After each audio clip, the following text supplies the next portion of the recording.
अस्सलाम वालेकुम नाज़रीन, मैं हूँ ज़ैड ए मलिक। और मैं हूँ किरण खान।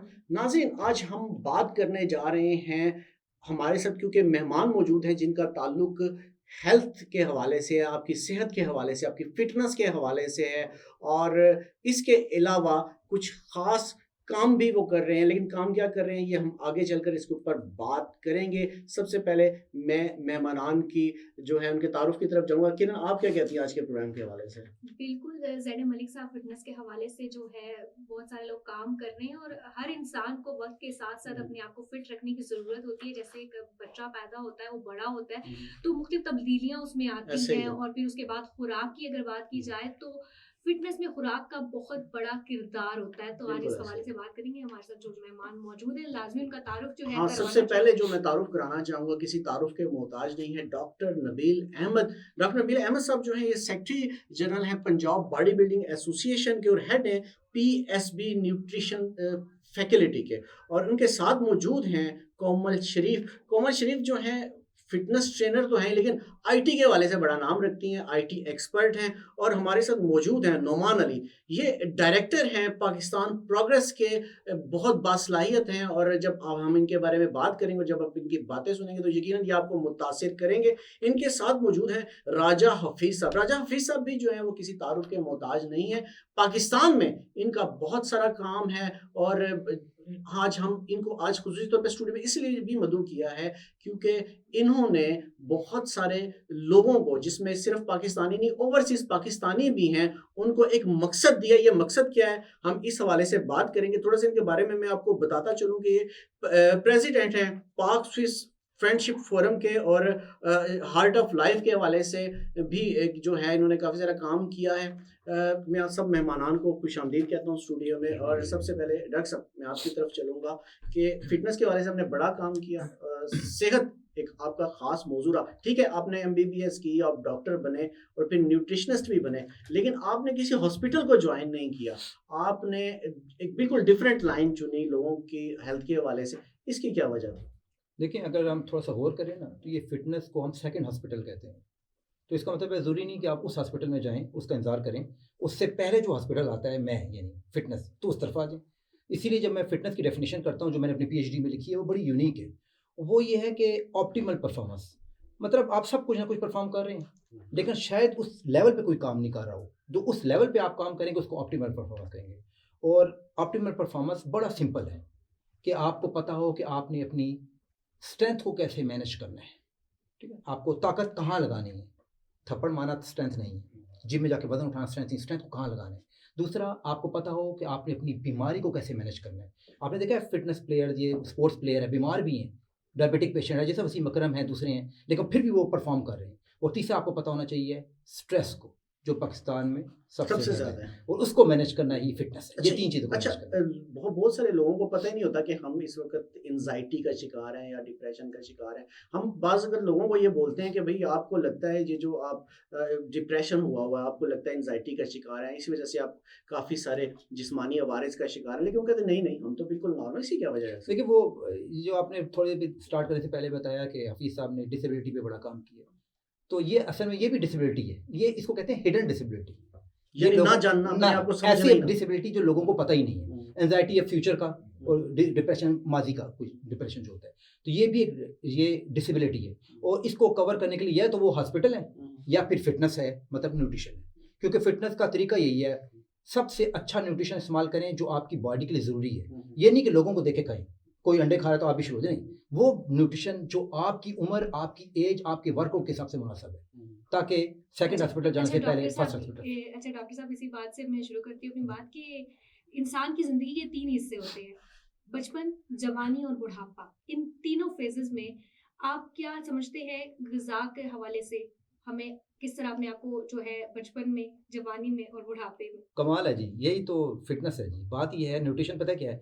हम उसकी डेफ़िनिशन कहते हैं एप्रोप्रिएट न्यूट्रिशन या एप्रोप्रिएट डाइट, एप्रोप्रिएट फूड। वो डाइट जो आपके लिए ज़रूरी है। देखिए, बच्चे का न्यूट्रिशन अलग है और बुढ़ापे का अलग है, क्योंकि दोनों मिलते-जुलते हैं। और माज़रत के साथ पाकिस्तान में जवानी का निकल ही गया, क्योंकि लोगों ने अपनी सेहत पे ध्यान नहीं दिया। नहीं, ये साफ बात है, सुबह जागते हैं, बचपन रात से को आते डायरेक्ट हैं। जी, बुढ़ापा। बचपन से डट हो जाता है। इसीलिए तो इस कौम का गुस्सा कंट्रोल नहीं हो रहा। अगर ये अपना न्यूट्रिशन ठीक कर ले, यहाँ पता है आप सुन के हैरान होंगे कि सबसे बुरा न्यूट्रिशन क्या है पाकिस्तान में? सबसे बुरा ज़्यादा खाना है। मैं हर फोरम पे तबलीग कर करके थक गया हूँ कि बच्चों ज़्यादा नहीं खाओ, उतना खाओ जो पच जाए, जो हजम हो जाए, इसको हम मेडिकल में इन्फ्लेमेशन कहते हैं। यहाँ हमारा सबसे बड़ा नुकसान ज़्यादा खाना है, जिसको हम फूड स्टेपलिंग कह रहे हैं। मैंने कुछ 4-5 किताबें लिखी, उसमें आखिरी किताब का नाम है फूड स्टेपलिंग। मैं इस पे पाकिस्तान का पहला बंदा हूँ जो काम कर रहा है। वो जो आप शादी पे जाती है ना, तो इतनी प्लेट भरी होती है ना, वो जो जो हम जाके ज़्यादा सबसे खाते ज़्यादा जितना हैं। जी, खाते हैं उतना ज़्यादा भर हम लेते हैं। अपनी रिक्वायरमेंट से ज़्यादा खा रहे हैं, सबसे बड़ा नुकसान यही है। तो मैं बता रहा था कि बचपन, जवानी और बुढ़ापा सबका अपनी डाइट है। लेकिन अब बूढ़ा बंदा घर में होता है तो हम क्या कहते हैं, बाप को हल्का सा रस दे दो, चाय दे दो, क्योंकि हमें पता है जिस दिन उसको ज़्यादा देंगे वो बीमार हो जाएंगे। श्रेयस, ये आप बड़ी अहम बात करें और थोड़ा सा हम इस पे आगे मैं इस बात पे चलूंगा, जी। क्योंकि इसमें कुछ हमारी ऑडियंस के लिए बड़ा ज़बरदस्त होगा, हमारे नाजरीन के लिए ज़बरदस्त सुनना। लेकिन उससे पहले मैं जाना चाहूँगा राजा हफीज़ साहब की तरफ, क्योंकि राजा हफीज़ साहब जो है डिसेबिलिटी जो है इसके ऊपर बड़ा काम कर रहे हैं, माजूर अफराद के हवाले से बड़ा काम, क्योंकि खुद स्पोर्ट्समैन है। तो राजा साहब, आपको कैसे ख्याल आया, क्योंकि स्पोर्ट्समैन है आप तो माशाल्लाह सेहतमंद भी हैं, और डिसेबल लोगों की तरफ आपका ख्याल कैसे आया कि मतलब ये काम करें? जी, बहुत शुक्रिया पहले आपका कि आपने इनवाइट किया प्रोग्राम में, और जिस हस्ती के साथ बैठे हुए हैं डॉक्टर नबील साहब, उनका भी शुक्रिया वो आए हैं। ख्याल ये 2003 में है, क्योंकि मैं जिनेवा बेस्ड हूँ स्विट्ज़रलैंड, तो स्विस टीम में हम खेलते थे, तो मैं उसका कप्तान रहा हूँ 2 साल। तो वहाँ पे एक डिसेबल आए हैं बुल्गारियन, तो उसको देख के मुझे ख्याल आया कि यार हम सारे डिसेबल हैं, तो क्यों नहीं कि ऐसा सेटअप किया जाए स्विट्ज़रलैंड के अंदर। और उसकी मेन वजह ये है कि पाकिस्तान को प्रमोट करना। जब मैं देखता हूँ दूसरे मुल्कों को, इंडिया खासकर बांग्लादेश को, तो उसको देखकर ये ख्याल आया वहाँ के पाकिस्तान में भी ऐसे बेशुमार लोग हैं डिसेबल, कि जिनको इलाज के लिए वो बाहर नहीं जा सकते, उनके पास इतना पैसा नहीं है। तो उसी वजह से हमने पाकिस्तानी स्विस पाक फ्रेंडशिप फोरम को क्रिएट किया 2003 में, और इसके काफ़ी सारे मेंबर्स हैं, स्विस के, इंडियंस मेंबर्स हैं, अफगानिस्तान, तो ऑलमोस्ट 10 मुल्क हैं हमारे इसके मेंबरान। अच्छा। हाँ जी, तो हमारा एक डिसेबल अफगानी लड़का है जिसको हमने कैप्टन बनाया अपना स्पोर्ट्स में, और इस वक्त वो ऑलमोस्ट 20 साल से हमारे साथ काम कर रहे हैं। बिल्कुल ठीक हो। नुमान, थोड़ा सा आप भी बताइएगा कि जिस तरह सब कह रहे हैं हम काफ़ी सारा काम करें, डिसेबल्स के हवाले से जो काम है उसको क्योंकि ये स्विस से लेके इन्होंने स्टार्ट किया और फिर पाकिस्तान तक उसको लेकर आए हैं, तो पाकिस्तान में कौन से आजकल प्रोजेक्ट्स के ऊपर काम हो रहा है, तो थोड़ा सा वो बता दीजिएगा। दूसरी बात ये कि पाकिस्तान में तजर्बा कैसा रहा वर्किंग करने का, डिसेबल अफराद से रब्ता कैसे किया गया, और रब्ता करने के साथ साथ उनको मोटिवेट कैसे किया गया कि आप हमारे साथ आएँ और हम आपके लिए करना चाह रहे हैं। जी, बहुत बहुत शुक्रिया पहले तो हमें इनवाइट करने के लिए आपका। हम बहुत सारे मुख्तलिफ चीज़ों पे काम कर रहे हैं। जैसे आपने पूछा कि फ़र्स्ट ऑफ ऑल डिसेबिलिटी एक बहुत बड़ा स्टिग्मा है हमारे मुल्क के अंदर, कि हमारे पास उस तरह केयर सिस्टम्स नहीं हैं लोगों के लिए, उस तरह फैसिलिटीज़ नहीं हैं जहाँ पे लोगों का इलाज के लिए स्पेसिफिकली डिसेबल लोगों का। हमारे पास हैं क्लिनिक्स एंड हॉस्पिटल्स हैं जहाँ पे लोग जाते हैं, अपनी दवाइयाँ वगैरह परचेज़ कर लेते हैं। तो हमारा एक राजा साहब कुछ साल पहले हम लोगों ने एक प्लान बनाया था मिलके कि हम लोग पाकिस्तान में कुछ डिफरेंट करना चाहते हैं।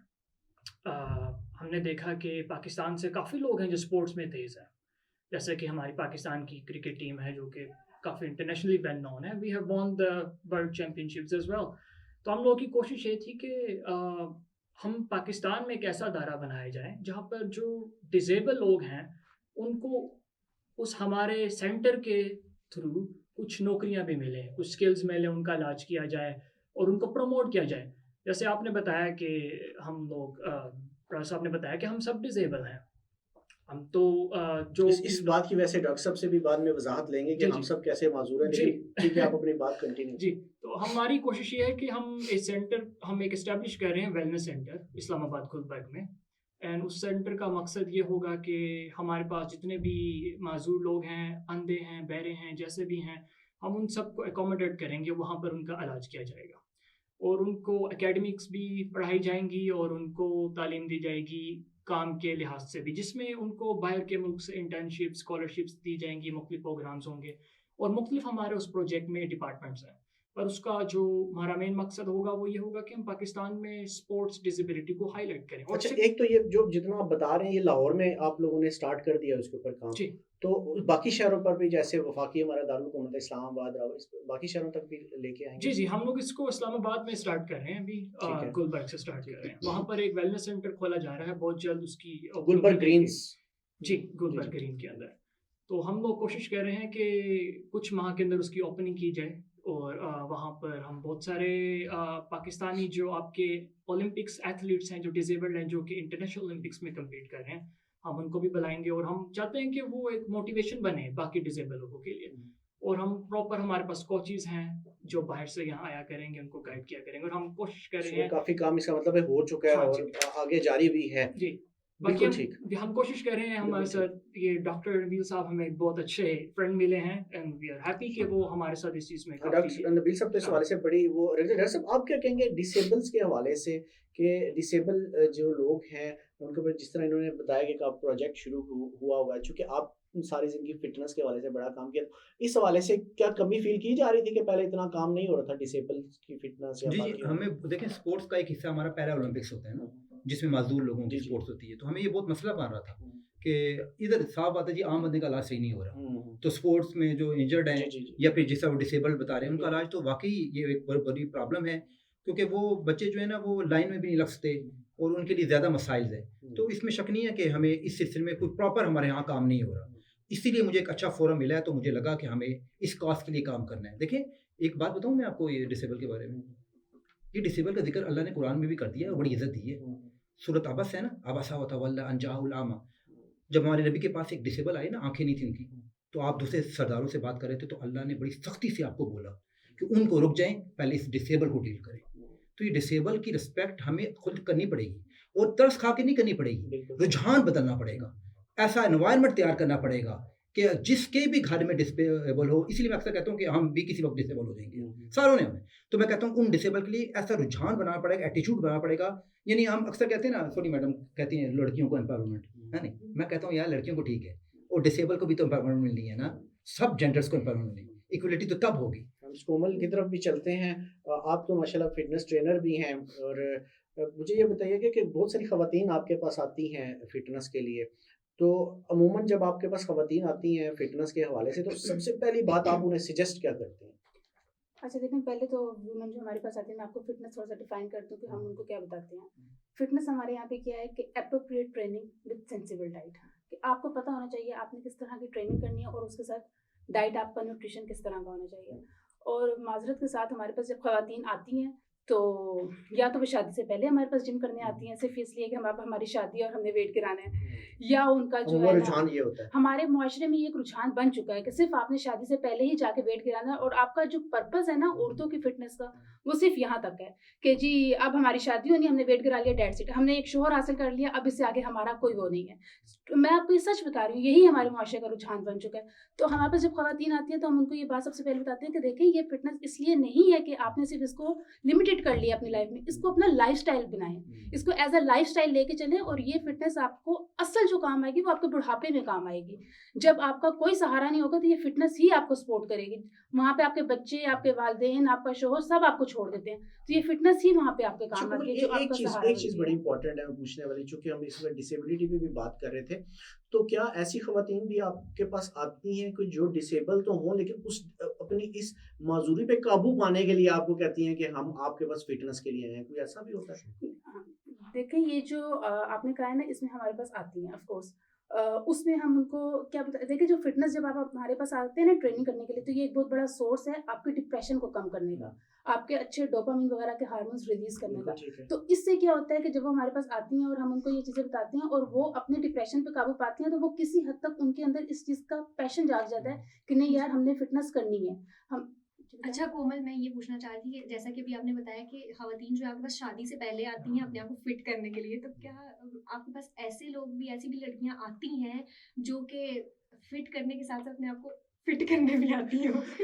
ये मैं लाजमी पूछना चाहूँगी क्योंकि लोग पतला तो होना चाहते हैं लेकिन लोग मोटा भी अभी भी हमारे पास बहुत सी लड़कियां आती हैं और स्पेशल हमसे डाइट प्लान लेती हैं, हमसे ट्रेनिंग करती हैं। जी बिल्कुल ऐसी हैं। देखिए फिटनेस जो है ना, ये इस चीज़ का नाम नहीं है कि आपने स्किनी बॉडी कर ली है या आपने सिर्फ अपने आप को वो मोटापे से आपने अपने आप को कर लिया। फिट का बेसिकली मैंने आपको बताया ये एक लाइफस्टाइल है।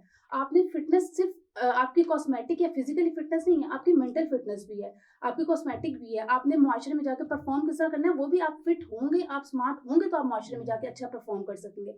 तो फिटनेस को अगर हम सही टर्म्स में लें तो ये मेंटल, डेवलपमेंटल आपकी फिटनेस होती है, आपकी मेंटली फिटनेस होती है, आपकी फिजिकली फिटनेस होती है, कॉस्मेटिक फिटनेस जब होती कोई है, ये सारी जब कोई स्किनी लड़की आपके पास आती है तो जी। आप उसको सबसे पहले क्या डाइट प्लान उसको कहती हैं कि डाइट प्लान लो, या फिर उससे पहले उसको कुछ ट्रेनिंग देना शुरू ये कर तो आप मुझे सारी टिप्स मांग रही हैं। टिप्स मांग रही हूँ, बिल्कुल टिप्स मांग ये रही तो हूँ। मांग रही है लेकिन नाजरीन को भी देना चाह रही है। अच्छा। तो देखिए, जब कोई लड़की आती है ना, तो ऑफ कोर्स हम उसका डाइट चार्ट वगैरह भी सबसे पहले डिजाइन करते हैं, लेकिन हम उसको साथ ट्रेनिंग भी करवाते हैं। 70% जो है ना वो आपकी डाइट होती है और 30% जो है वो आपकी ट्रेनिंग होती है। तो हम इस फार्मूले के ऊपर चलते हैं और फिर उसके साथ साथ जो है वो हम उनको मैनेज कर रहे होते हैं कि हमने उसको किस तरह जो है वो फिटनेस में लेके अच्छा आना है। डॉक्टर साहब, मैं आपसे ये पूछना चाहूंगी कि बहुत सारी जो खवातीन है बॉडी बिल्डिंग की तरफ भी आई हैं, आपने देखा भी होगा, तो आप इस चीज को कैसा समझते हैं? देखिए, फील्ड तो सारी है। मैं ख्वातीन के बारे में एक बड़ा बस फिक्रा बोलता हूँ अक्सर फोरम हम्म। पे। मैं कहता हूँ कि कोई भी खातून किसी फील्ड में जा सकती है, but with dignity.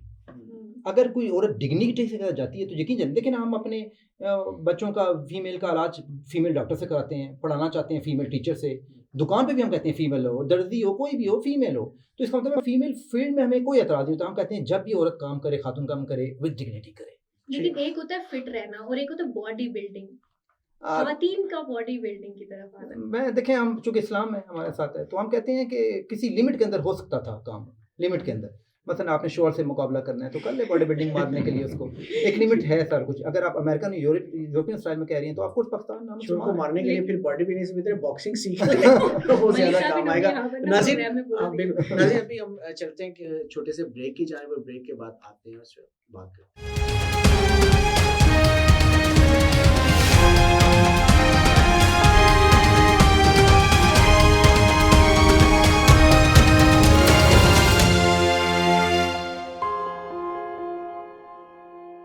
At the Houston Bark Animal Shelter and Adoption Center, we are committed to helping Houstonians be responsible pet owners. Houston pet owners can help care for their pets through Bark's Healthy Pets, Healthy Street programs, and spay or neuter their pets free of cost. We also offer low-cost services through our wellness center and will help you comply with city ordinances to microchip and register your pets with the city. Visit www.houstonbark.com to learn more.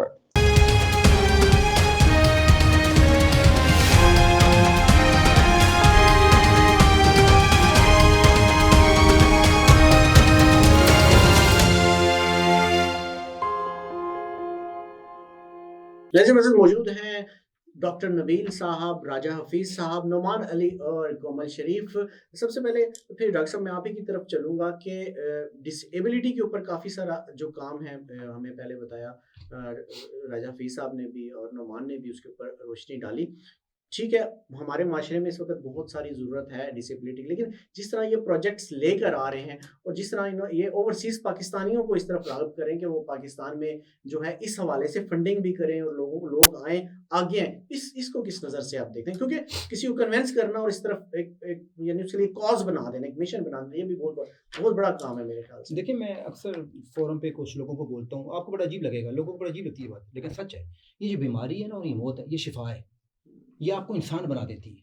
इसी तरह ये जो project है ना disability का, ये आपकी मौत से पहले आपको कोई काज मिल रहा है अल्लाह को हासिल करने का, तो ये बड़ा अच्छा प्रोजेक्ट है अगर इसमें किया जाए। क्योंकि ये जो डिसेबल बच्चे ना, हम इसको बैरियर समझते हैं, हम समझते हैं ये बैरियर नहीं है, हम इनका बैरियर है। और ये देखें कॉज दे रहे हैं राय साहब आप, तो आपको कैसे मतलब देखें ना, जैसे मैं पहले भी शुरू में प्रोग्राम बता रहा था कि माशाल्लाह आप खुद फिटनेस में बड़े ज़बरदस्त है चीज़ें। होता ही है कि डॉक्टर साहब वाली बात है कि जब इंसान खुद किसी चीज़ का शिकार होता है उसको फिर ख्याल आता है, लेकिन आपकी तरफ से ये एहसास कैसे पैदा हुआ कि मुझे इनके लिए काम करना चाहिए? सर अल्लाह का शुक्र है, बिल्कुल फिट हैं। और एहसास इस तरह है कि जिस कम्युनिटी में मैं रहा हूँ स्विट्ज़रलैंड में, वो बेसिकली सारी वॉलंटरी काम कर रहे हैं। और चूँकि मैं बेसिकली इस्लामाबाद से हूँ, तो मेरे वालिद साहब का नाम मस्कीन है, जो अल्लाह को प्यारे हो चुके हैं, और हमारे जो परदादा हैं वो राजा ज़बरदस्त खान, तो उन्हीं के नाम पे हम कर रहे हैं ये, और जगह भी हमारी अपनी है। और मकसद ये है कि थोड़ा सा आखिरत भी अच्छी कर लीजिए, जो असल मेरा मकसद है। और वो हमेशा सबसे पहले पाकिस्तान, तो मुझे हमेशा फील हुआ है अपनी जिनीवा या स्विस कम्युनिटी में कि हम पाकिस्तानियों में पाकिस्तानियत की। नहीं, राजा हफीज साहब के इनकी बात काटते हुए मैं बताना चाहूँ कि बड़े ज़बरदस्त क्रिकेटर भी हैं और वहाँ पे अपनी टीम की मेरे ख्याल से कैप्टनसी भी करते हैं आप। हमारी वहाँ जिनीवा 11 स्टार्स अकेडमी है, उसमें अफ़गानिस्तान, पाकिस्तान और ऑलमोस्ट साउथ अफ्रीका, ऑस्ट्रेलियन जितने बच्चे आते हैं वो खेलते हैं। और ये जो प्रोजेक्ट हम पाकिस्तान में लेके आ रहे हैं उसका मकसद भी यही है कि पाकिस्तान को प्रमोट किया जाए, क्योंकि हमारी जो बाहर अपीयरेंस है पाकिस्तानियों की वो ना होने के बराबर है। किसी पाकिस्तानी इवेंट में आप पाकिस्तानियों को ले जाना बड़ा मुश्किल है, तो उसके अपोजिट आप इंडियंस को बुलाएं, माशाल्लाह बड़े अच्छे पढ़े लिखे हैं, तारीफ तो करनी चाहिए सच की। तो नोमान, आप भी सारे प्रोजेक्ट को बतौर डायरेक्टर देख रहे हैं, जी सबसे मुश्किल काम एक डायरेक्टर की टीम को इकट्ठा करना और टीम को फिर मैनेज करना, तो वो कैसा आप अभी तक इसमें कामयाब हुए और कितने फीसद हुए?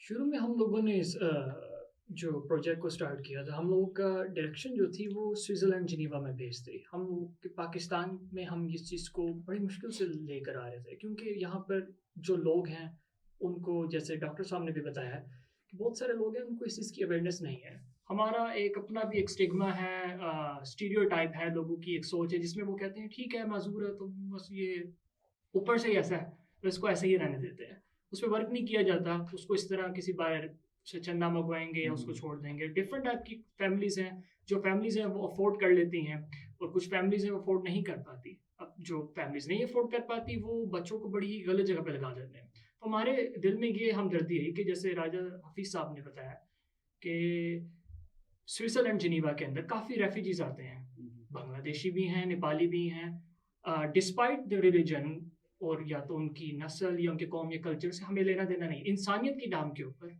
बहुत सारे लोगों को इन्होंने वहाँ पर शेल्टर किया हुआ है और उनमें काफ़ी डिसेबल लोग हैं। अभी जैसे मिसाल के तौर पे आपके पास जंग हो रही है सीरिया के अंदर और ये काफ़ी हिट टॉपिक है इस टाइम दुनिया में, तो जो बंदे मारे जा रहे हैं फ़लस्तीन के अंदर उधर से भी काफ़ी रेफ्यूजीज़ आते हैं और उनको अकोमोडेट किया जाता है। कुछ लोग आते हैं जिनकी आंखें नहीं होती, टांगें नहीं आती और उनको फिर ऐसे तरीके और ट्रेनिंग्स दी जाती हैं वहाँ पर जिनसे वो दोबारा अपनी ज़िंदगी को नॉर्मली कंटिन्यू करें। तो पाकिस्तान में टीम, जैसे कि आपने पूछा कि गैदर करना मुश्किल है, Indeed it is very hard. हम लोगों ने इनिशियली स्टार्ट इसका स्विस में ही रखना था, बट अब हमें रियलाइज़ हुआ है कि पाकिस्तान में पहले हम पाकिस्तानी, हम अपने मुल्क को क्यों ना देखें, और हम कोशिश कर रहे हैं और हमारा एक मैसेज सबके लिए यही है कि हमें ज्वाइन करें हमारी काज के अंदर। ठीक है, वॉलंटियरी नहीं, बड़ी ज़बरदस्त आपने बड़े अच्छे तरीके से ब्रीफ किया। डायरेक्टर साहब, एक जो जुमला था या एक बात थी वो राजा हफीज़ साहब ने भी उठाई और मैं चाहता हूँ कि हमारे चूँकि नाजरीन सुन रहे हैं और उनके लिए बड़ी इंटरेस्टिंग बात होगी जो आपने की कि हर शख्स माजूर है। आपने कहा कि हम लोग जितने भी मौजूद हैं हम फील तो ये करते हैं कि हम लोग बिल्कुल तंदुरुस्त हैं लेकिन माजूर है, तो थोड़ा सा इसके ऊपर रोशनी डालिएगा कि कैसे हर शख्स दो हिस्सों में बताऊं। जी जी छोटे छोटे। जी जी पहला हिस्सा तो ये कि जो हम जिसको डिसेबल कहते हैं ना, दुनिया में अब डिसेबल लफ्ज़ इस्तेमाल ठीक नहीं है, होता। दुनिया में इस्तेमाल होता है वेरिएबल। ठीक है, ये वेरिएबल है, ये ठीक कहीं भी फिट आ सकते हैं, इनके अंदर टैलेंट ढूंढना है हमने। ठीक है, ये हमारा काम है कि टैलेंट इनके अंदर क्या है वो देखिए ना, वो जो स्टीफन हॉकिंग है जी जी यार, वो 1963 में गालबन वो पैरालाइज हुए थे, जी जी तो 2018 में फौत हुए, तो 15 किताबें लिख दी, जी जी सेकंड आइंस्टाइन कहते सर हैं। उनकी डिस्कवरी जी, हम 100 साल भी लगे रहे तो उनका मुकाबला नहीं कर बिल्कुल सकते ऐसे हैं। तो यार वो पैरालाइज थे, बिल्कुल इसका मतलब है कि ये टैलेंटेड लोग हैं। बिल्कुल तो बाकी मैं ये जो कहता हूँ ना लोगों को, इसलिए मैं कहता हूँ कि देखें एक वक्त तो ये आएगा ना कि हम सब जब बूढ़े हो जाए, जब हम एक दूसरे को कहते हैं ना तेरी उम्र लंबी हो, तो उसका मतलब होता है कि बच्चे तू बूढ़ा हो जाएगा ना तो डिसेबल हो जाएगा। हर बंदा बुढ़ापे, इसी हमारे नबी ने बुढ़ापे से पनाह मांगी है। इसी तरह कुछ हिडन डिसेबिलिटीज़ है, जो डाइट इतना खाना, मर्द आज तक गुस्से पे कंट्रोल नहीं कर सका, बल्कि मर्द नहीं अब तो औरतें भी नहीं कर सक रही है ना, ऐसे ही है ना। और इसी तरह गुस्से के अलावा भी चीखना चलाना शुरू जी हो जाता है, खास तौर पे शोरों पे बहुत ज़्यादा। इसी तरह पेन और फटीग हमारी स्पोर्ट्स में बहुत है। पता है आपको, खिलाड़ी एक दिन खेलता है ना, 5 दिन फटीग में पड़ा रहता है। ये डिसेबिलिटी है, चाहे वो न्यूट्रिशन से जुड़ी हुई है, लेकिन इसलिए मैं कहता हूँ कि हम सब जिंदगी में किसी ना किसी का डिसेबल है, और अगर डिसेबल नहीं है तो हैंडीकैप है। हैंडीकैप का मतलब है मिसफिट, किसी और फील्ड में चले गए हैं वहाँ मिसफिट हो जाते हैं। अच्छा डॉक्टर साहब, चूँकि रमज़ान भी जो है एक महीना है और उसमें रोज़े होते हैं सबके, तो क्या कहते हैं इस हवाले से रमज़ान में खाने पीने के हवाले से, अगर ऐसी कौन सी ग़ज़ाएँ हैं खाने के हवाले से जो हम अफ्तार में यूज़ करें और जिनसे हमें फ़ायदा भी हो रोज़े का? देखिए मैडम, रमज़ान ये बसियार खोर होते हैं ना, जी, जैसे आप भी पहले बाद में जी ऐसे ही समोसे हर चीज़ खाते हैं। देखिए, वो एक मेरी किताब है, उसका नाम है कुछ नहीं होता।